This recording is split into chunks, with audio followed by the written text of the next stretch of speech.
Good afternoon, everyone, and thank you for joining. A little bit about me. I did my master's from Texas Women's University in Houston, Texas, and I moved to the East Coast in 2008. I have been working with Mercer Bucks Orthopedics since then. And this topic, urinary incontinence, is a very important topic for me because I feel it's ignored, underreported.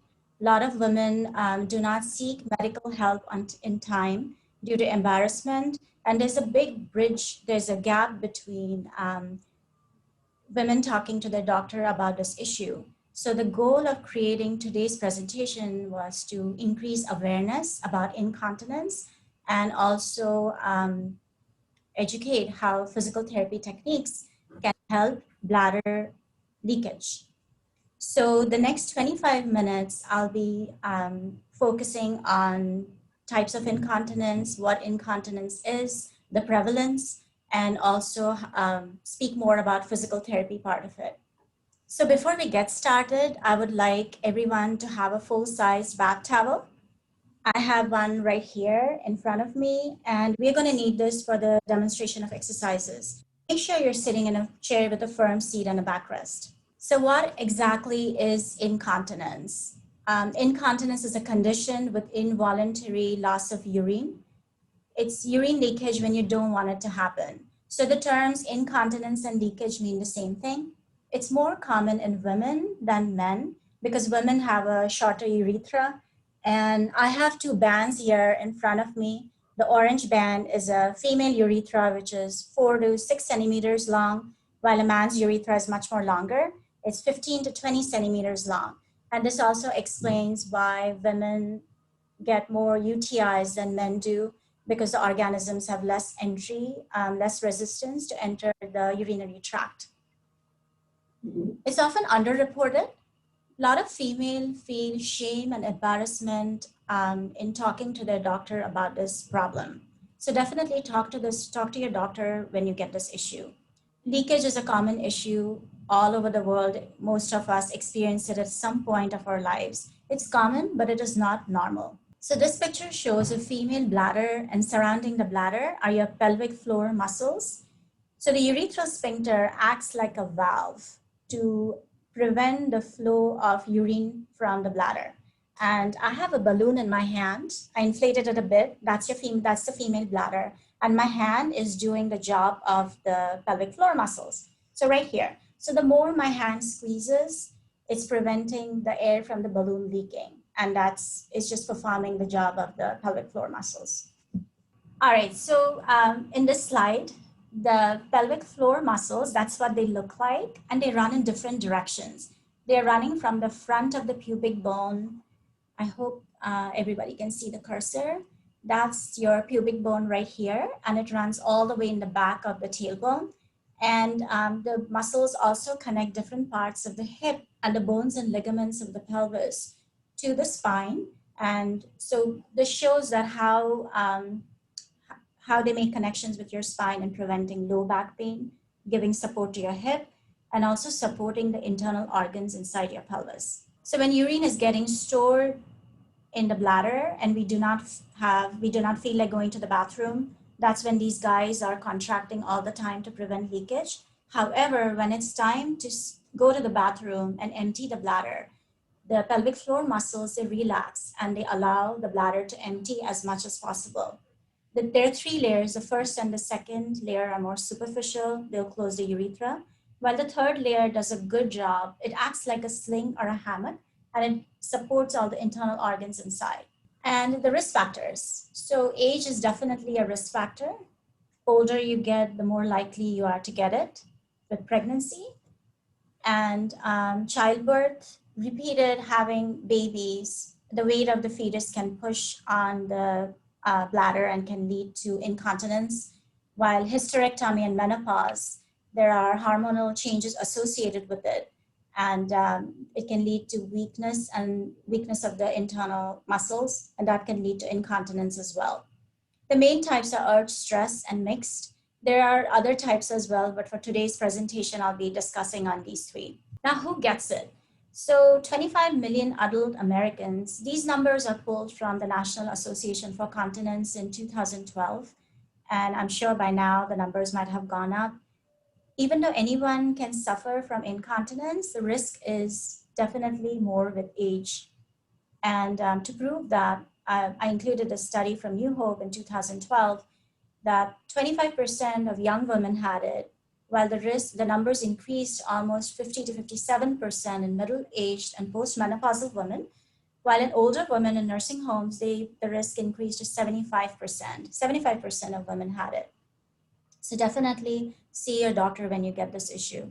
Okay, so UI has a wide impact on your quality of life. Social, women will stop going outside due to the fear of leakage. They will make sure that they carry underwear and depends with them wherever they go, or they have access to restrooms. It also affects your self-esteem, leads to depression, not feeling good about yourself, and guilt, and a lot of times embarrassment about this issue, work absences, and physically, it cuts down on the time spent on exercises. You'll decrease your time going outside, or a lot of women spend decreased time on the bike, and so on. And lastly, and most important, is relationships. It can lead to problems with intimacy. Okay, so what are the types? The two main types are stress and urge incontinence. With stress incontinence, there's always some kind of physical activity or exertion associated with it. The activity could be very light, like talking loudly or laughing or singing or something like that. Or it could be vigorous, like doing sports, running, repeated exercises, Pilates, Zumba dance, or doing heavy weights. Very common after pregnancies and vaginal deliveries, because again, the weight of the fetus is putting stress on the bladder, leading to incontinence or leakage. Urge incontinence differs a little bit. In urge incontinence, there's always a feeling of urgency. I have to go to the bathroom right now. So that feeling of urgency is also associated with increased frequency. Many times there are triggers present, triggers such as washing your hands in cold water or turning the key in the doorknob. So these could be triggers in urge. It's also called as overactive bladder. And a lot of women report that they are not able to empty the bladder completely. So the treatments, I'll focus more on the physical therapy part of the treatment. So the treatment is broadly categorized. For both is pretty much the same. The first line of treatment is physical therapy. Physical therapy is the safest, conservative, effective. It consists of pelvic floor exercises and breathing. And in addition to that, in urge incontinence, because there's urge present, there's more frequency present. So that a proven way to address urge incontinence is behavioral therapy. And behavioral therapy has been shown to have excellent outcomes. A part of behavioral therapy is you give a bladder diary to a person, and bladder diary is a form you fill out every time you go to the bathroom, and that will help in making fluid and diet modifications to help solve that issue. In addition to that, there are surgical options, other options. I'll give time to go through the slide. But most of the surgical and the medical options do have some side effects, and you have to keep following with your doctor on a regular basis.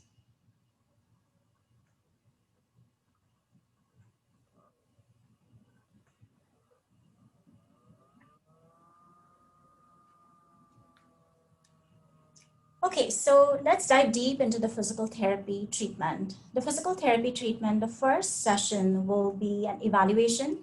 It lasts about an hour or longer, depending on how severe the case is. We'll give you plenty of paperwork that will ask about your history, any past surgeries, medications you take. This is to get a snapshot into your life.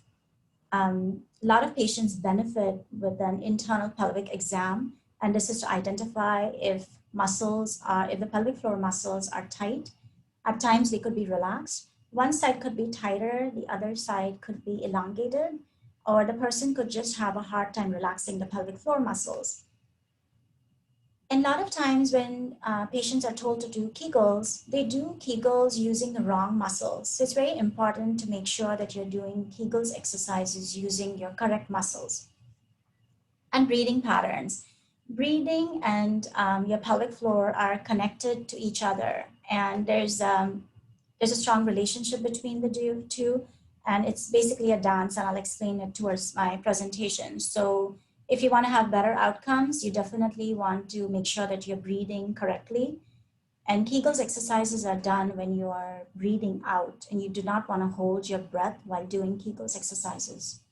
Okay, so what exactly is a bladder diary? It's a form, and it's given in both kinds of incontinence for stress, urge, and mixed.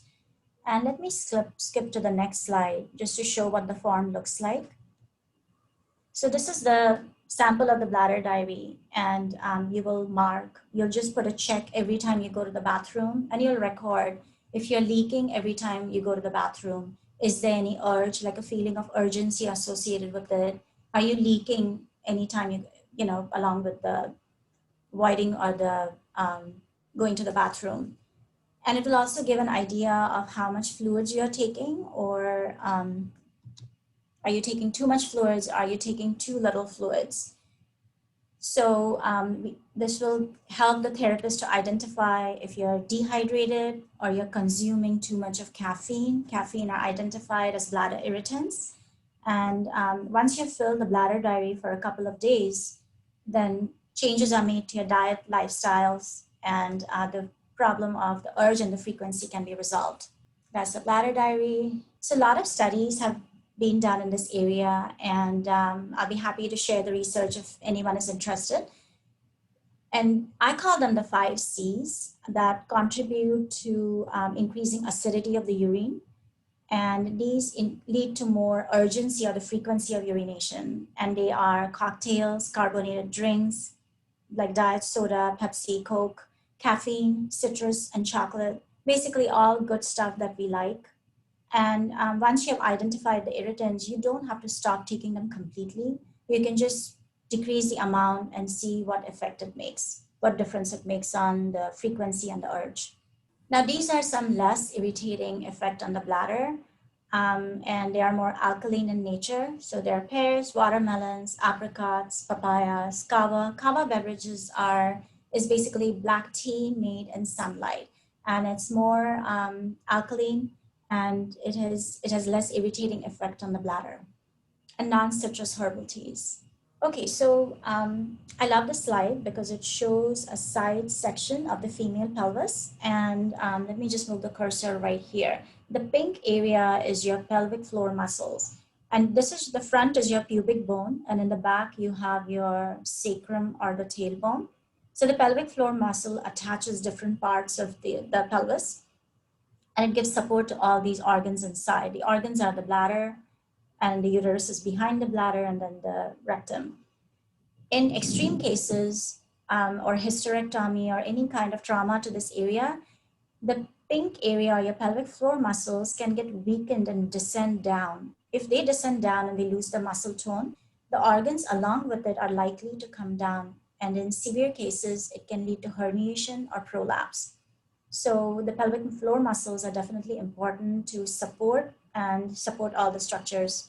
Okay, so I'll be showing a video to give more information on the direction of the pelvic floor muscles. Okay, so imagine there's a camera on the bottom of the floor, and the camera is viewing your pelvis, and you're in a standing position. So this is, that's the front bone is the pubic bone. The back of here is your sacrum, and the first and the second layers of muscles, which are your superficial muscles, do a good job in holding and closing the urethra, while the third layer is the deepest layer. That runs like a hammock or a sling, and that gives more support to the internal structures inside. And let us see now what it looks like to do a Kegel, what's going on inside. So contraction, relaxation. So when you're exhaling and doing a Kegels, the muscles right there, that's when you're contracting, and the muscles get a little lift and support. So that video was to show the pelvic floor muscles and what they look like. Okay, so as we all know by now, the stronger your pelvic floor muscles are, the less leakage or incontinence you will have. Now, when you go to the physical therapist and have a thorough evaluation done, every person is different. Some women will have, more tone in the pelvic floor muscles, and they do not need as many sessions to go for physical therapy. They will benefit with once a week for, let's say, a month or 2 months of therapy. And while others, their condition of the muscles are more weak and they have other complications, they will need definitely more sessions of therapy compared to the first case. Now, we also use devices like electronic stimulation or biofeedback. And electronic stimulation is, it looks like a TENS unit. I hope you have seen that TENS unit. It's like a little battery operated device. And it comes with 2 probes, a rectal and a vaginal probe. And the probe, once you start the device, it causes contraction in your pelvic floor muscles. And for a lot of people, it just helps in recovering the muscle strength. It's faster from that point. Biofeedback benefits certain cases where the pelvic floor muscles are very tight and you have a hard time relaxing those muscles, and biofeedback will help to relax those muscles. Okay, so the Kegels exercises are typically started in lying down position, and then they're progressed to a chair with a backrest, chair without a backrest, and in functional positions. I just included these exercises. These are some advanced exercises, how the Kegels exercises look like. So all the model is doing bridges and clamshells and leg lifts, and she's also learning how to contract her pelvic floor muscles. I hope you all have your bath towel ready by now. I have it right here, and I'm going to sit down on it. And Jennifer, would it be possible to make me full screen? That way I can show the exercises. All right, I hope everybody can see and hear me properly. And you can use the raise hand feature if you want, anytime. So I have a human skeleton right here. And I would like to explain why breathing is important for pelvic floor therapy. So this is the rib cage. Your lungs are inside here. This is your diaphragm. And this is the pelvis. So inside the pelvis, as you saw, your pelvic floor muscles sit down there. When you're breathing in and your lungs are expanding, the diaphragm goes down a little bit. Along with the diaphragm, the pelvic floor muscles go down like that. And when you're breathing out, the lungs deflate, the diaphragm moves up, and your pelvic floor muscles move up along with that. So there's a dance and a rhythm going on with it. So when you're breathing out and the diaphragm moves up, now there's more room for the pelvic floor muscles to move up. And this is when you want to be doing your Kegels contraction. So Kegels contraction are more effective when you're doing them in the exhalation or the breathing part of the exercise. You do not want to hold your breath at all when you do the Kegels. All right, I'm gonna start the demonstration. Again, I'm sitting on the towel, and I hope everybody can see me. I'm taking my top hand, I'm putting it right by my clavicle, right here, and my other hand goes by my rib cage. And let's first do diaphragmatic breathing. So the top hand does not move. The second hand, which is the lower hand, I want that hand to move. So take a deep breath and let the belly come up and breathe out. And again, the lower hand sinks in and the top hand does not move. So again, deep breath, let the belly rise and breathe out and let the belly sink in. That is your diaphragmatic breathing. So now let's do Kegels exercises in the breathing out part of the breathing part. So we're going to do combined diaphragmatic breathing and Kegels together. So I'm sitting on my towel, and imagine you are in the bathroom, and you're actually peeing right now, and pretend that you're stopping the flow of urine and squeeze those muscles inside. Those are your pelvic floor muscles. And let go. Again, I want you to squeeze those pelvic floor muscles and imagine there's a blueberry inside your vagina and there's a straw in the around the blueberry and you're sucking the blueberry up by a straw and you're letting go. So that's an example of doing the Kegels exercise. Now, everybody take a deep breath. Let the belly rise. And as you breathe out, I want you to start squeezing those pelvic floor muscles up and Squeeze out, squeeze the blueberry up by the straw and let go. Again, take a deep breath, let the belly rise. As you're breathing out, start doing the Kegels contraction. Squeeze your pelvic floor, squeeze the blueberry and pull the blueberry up and hold it for the count of 3 seconds. Make sure you're not holding your breath and let go. Okay, I hope that was clear to everybody. And I think I am ready for questions. Thank you. Thank you, Ashwini. That was really great information. We'll go ahead and take any questions that anyone has at the moment. It looks like you have one in the Q&A already. I do. I think the question, yes, I see the question. Would men also benefit from therapy? Definitely. So with men, yes, men do benefit from pelvic floor exercises. You also look like you have one in the chat. It is, where was the towel on your chair? And I'll show it again. So I hope you can see it. So the towel, so I sat right on the towel. So my butt was on the towel. I don't know if you can see me, but that's, the table is right behind me. So I was sitting, my butt was on the towel. I hope that helps. And then you have another one that came through. It's a lady saying that she is seeing that her mother-in-law is in discomfort at age 86 because, excuse me, because of incontinence. Mm-hmm. Considering her age, are there any exercises that can be suggested which may ease this discomfort? Absolutely, absolutely. So we see there are patients, who benefit from pelvic floor therapy with all age groups, and I'm sure she will benefit with pelvic floor therapy, definitely. I see another question. When is it too late to start Kegels? Can it be started at any stage of incontinence, even if you have had incontinence for a long time? That's a great question. And is it too late? No, it's not too late to start Kegels. But as I explained in one of my slides, that every person is different and you can have some other issues going on too. So going to a pelvic floor therapist will definitely help you.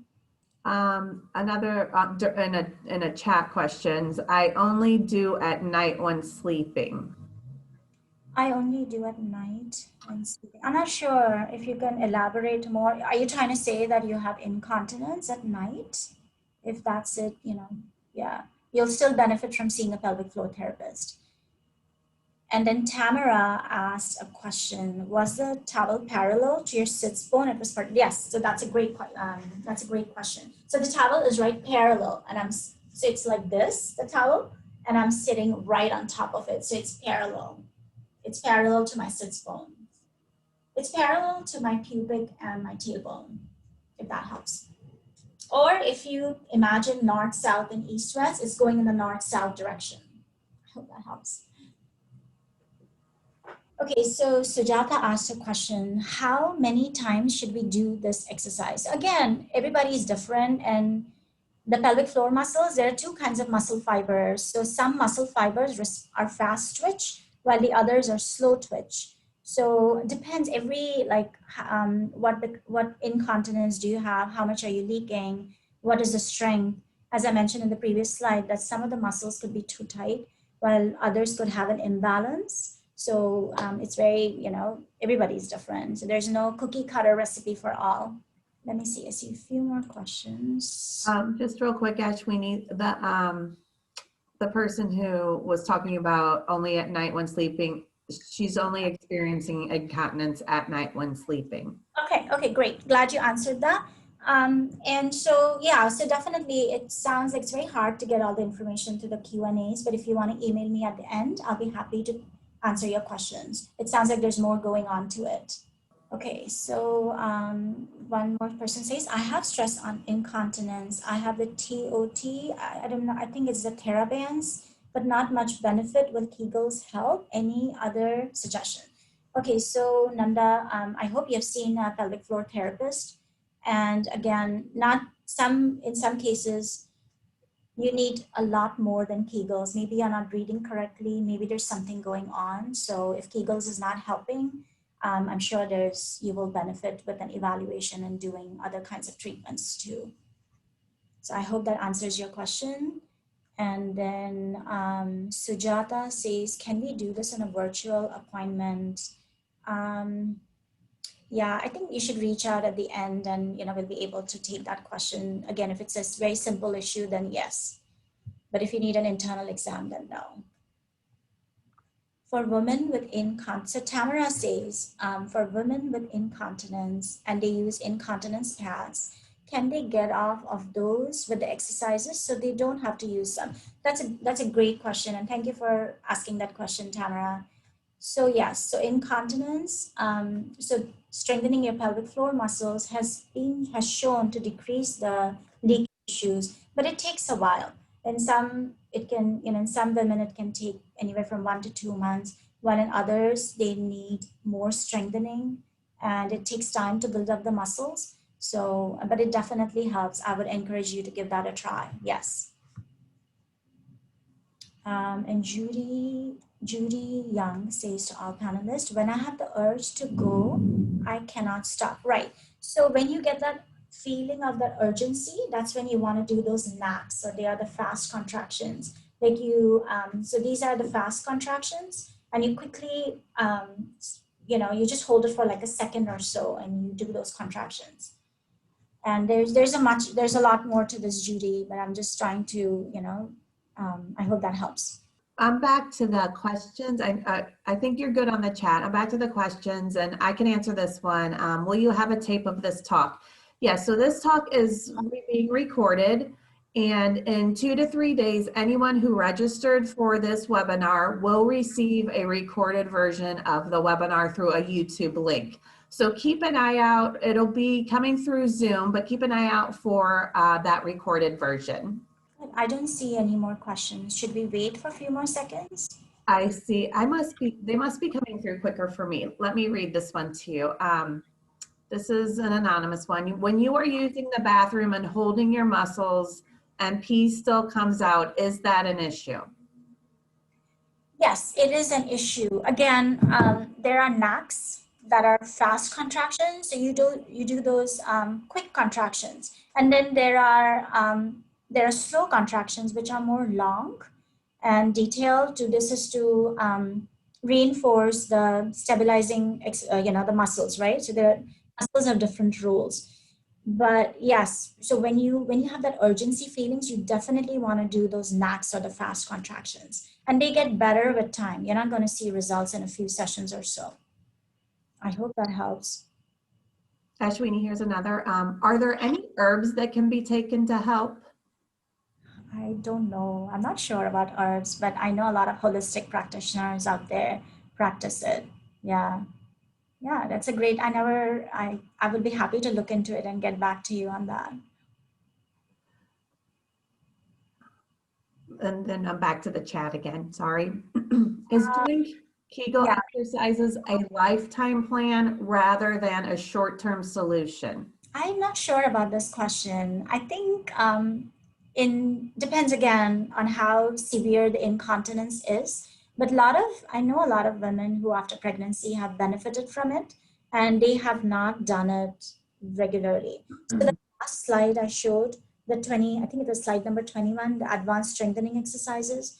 So it's not just Kegel's exercises. You're doing a lot of other exercises like returning to your functional activities. And along with those activities, you're learning to use the pelvic floor muscles. And a stage should reach, ideally, and again, for everybody, it will be different, but a stage should reach where, leakage is not happening at all. Or even if you have leakage, it will be like very little and will be subtle, or, the frequency of leakage will be very low. So lifetime, maybe it's like, maybe once in a while you'll have to do them, but definitely not as many sessions of exercises. Like let's say you were doing 3 sets of 10 sessions of Kegels for the first few months. After a year or 2 years, you don't have to do that many sessions. You will just do when you get that urge or that feeling. I hope that was clear. And then I think this is the last question. Do urinary tract infections have anything to do with incontinence? Yes, yes, absolutely.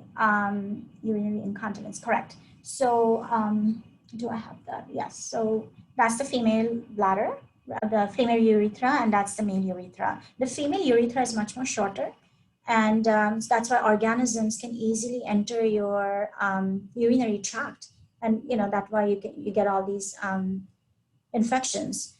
So with these infections, with the bladder infections and the UTI, your muscles can tend to get weak over time.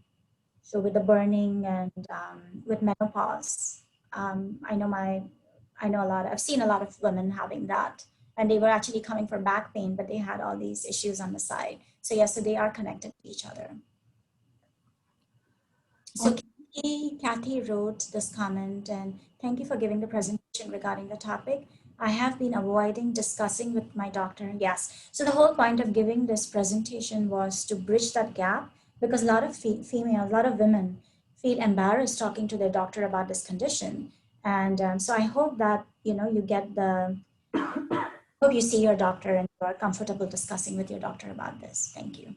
Okay, Ashwini, I think you've answered all of the questions and all of the chat from both the chat and the Q&A section. Again, we just want to thank everyone for coming. And if you do have questions after this presentation, please feel free to email us at programs@mbortho.com. And Ashwini and one of us will get back to you with your answers.